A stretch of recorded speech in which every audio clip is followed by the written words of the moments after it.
Gaspard Gantzer, bonjour. Vous êtes consultant en communication et stratégie. Quel regard aujourd'hui vous portez sur les nouvelles formes de travail que l'on voit apparaître? Écoutez, je crois qu'on a basculé dans le vrai monde de la révolution numérique. On le pressentait depuis quelque temps, déjà, puisque, les ordinateurs et internet ne sont pas apparus avec la crise du coronavirus, mais sont installés depuis plusieurs dizaines d'années, dans nos pays. Les gens télétravaillaient, déjà, mais maintenant le télétravail est devenu, très répandu, si ce n'est systématique. Alors évidemment, il y a des tâches qui ne se prêtent pas du tout au télétravail, notamment les emplois de médecins, de soignants que l'on observe, ceux de caissiers, ceux de livreurs, évidemment de commerce. Mais beaucoup de gens travaillent de chez eux, dans tout le secteur des services, le secteur du conseil, bien évidemment, et même dans une certaine mesure du commerce, parce que la vente en ligne continue d'avancer.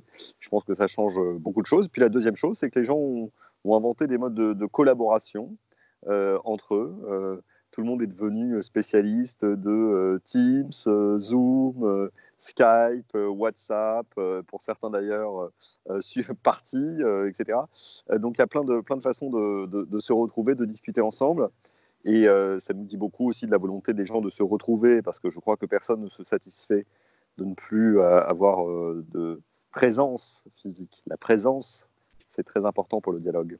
Est-ce que c'est pas un peu discriminant ces nouvelles façons de travailler selon vous? Si, c'est extrêmement discriminant. Discriminant du point de vue du matériel, déjà, tout le monde n'a pas accès à un ordinateur, une tablette, un téléphone, tout le monde ne sait pas s'en servir. Donc c'est discriminant d'un point de vue économique, c'est discriminant d'un point de vue aussi de l'âge, et c'est discriminant d'un point de vue géographique, parce que la couverture du réseau français est assez inégale d'un endroit à l'autre, même s'il y a eu beaucoup de progrès au cours des derniers temps. Puis enfin, c'est discriminant en fonction des emplois, parce qu'il y a des emplois qui se prêtent au télétravail et d'autres non, pas du tout. D'accord. Est-ce que vous avez le sentiment que le gouvernement Philippe va assez loin dans les mesures, comment dire, à destination des entreprises? Alors, ils ont fait quand même beaucoup, hein. On a vu quand même que la France avait des moyens considérables quand il s'agissait d'agir face à une crise. Je dis souvent d'ailleurs que l'État est parfois défaillant quand il s'agit de programmer, de prévoir. En revanche, il réagit bien face aux crises. Et là, c'est vrai qu'il a fait jouer tous les filets de sécurité, report de charges, chômage partiel. Après, la question qui reste ouverte, c'est le lendemain du déconfinement, c'est-à-dire quand on aura franchi le pic ou le plateau épidémique, comment est-ce qu'on arrivera à faire repartir l'économie?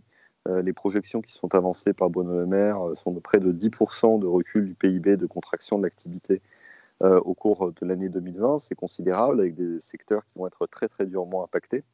Et il faudra du temps pour se relever et repartir de l'avant.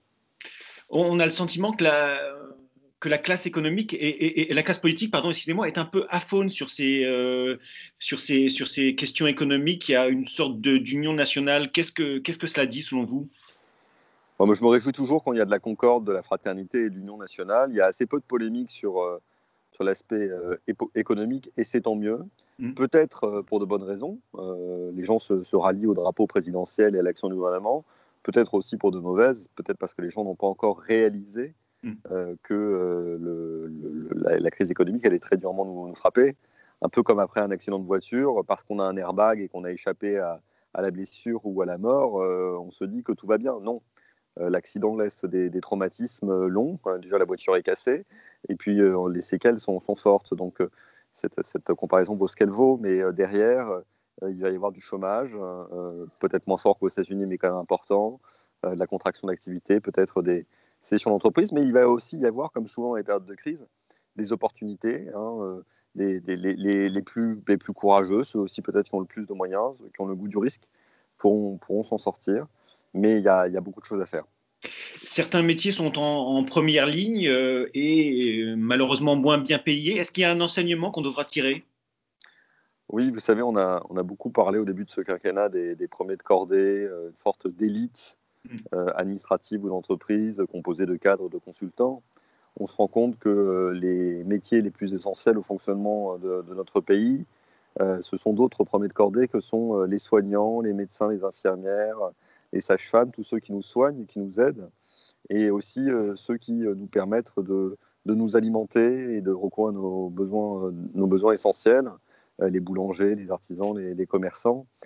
tous ceux qui travaillent dans les magasins, les caissières, les caissiers, les gens qui remplissent les rayons.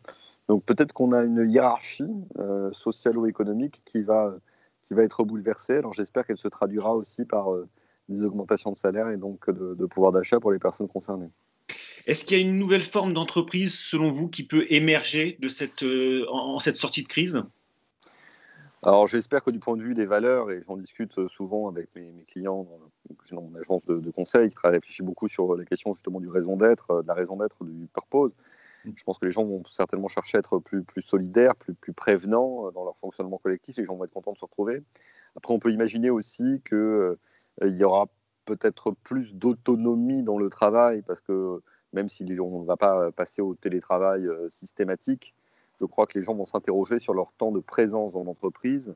Ils iront pour les bonnes raisons, c'est-à-dire pour s'y retrouver, échanger des idées, et pas nécessairement simplement pour être là et poser leur derrière sur une chaise.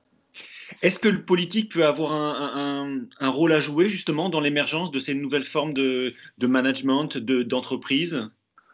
Je pense que le politique, il peut donner l'exemple dans ce qu'il fait lui dans son administration. Je pense que l'administration française a Hmm. pris énormément de retard par rapport aux organisations du travail, notamment le télétravail. Donc là, on y est tous confrontés dans l'administration, mais je pense qu'il faudra en tirer les enseignements. Après, les entreprises sont bien assez grandes pour savoir comment elles doivent s'adapter en termes d'organisation. Et elles travaillent à l'heure actuelle, elles réfléchissent beaucoup à la bonne manière de l'utiliser.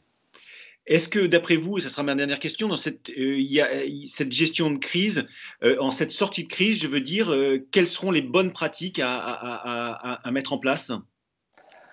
Les bonnes pratiques, je pense qu'il va commencer par le retour d'expérience. On va parler ça de rétex, mais il va falloir d'abord réfléchir sur ce qui s'est passé. Je pense que les salariés, les parties prenantes, les actionnaires seront très demandeurs d'échanges là-dessus. Je vais faire le point, le bilan, ce qu'on a vécu tous ensemble, parce qu'après un traumatisme, on ne peut pas le refouler. Il faut en parler, en discuter.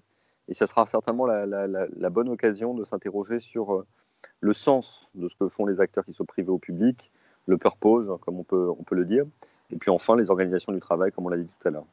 D'accord. Je vous remercie infiniment pour ces quelques Merci beaucoup minutes. à vous Au et au revoir. revoir. Très Au bonne journée revoir. à vous. Au Au revoir. revoir.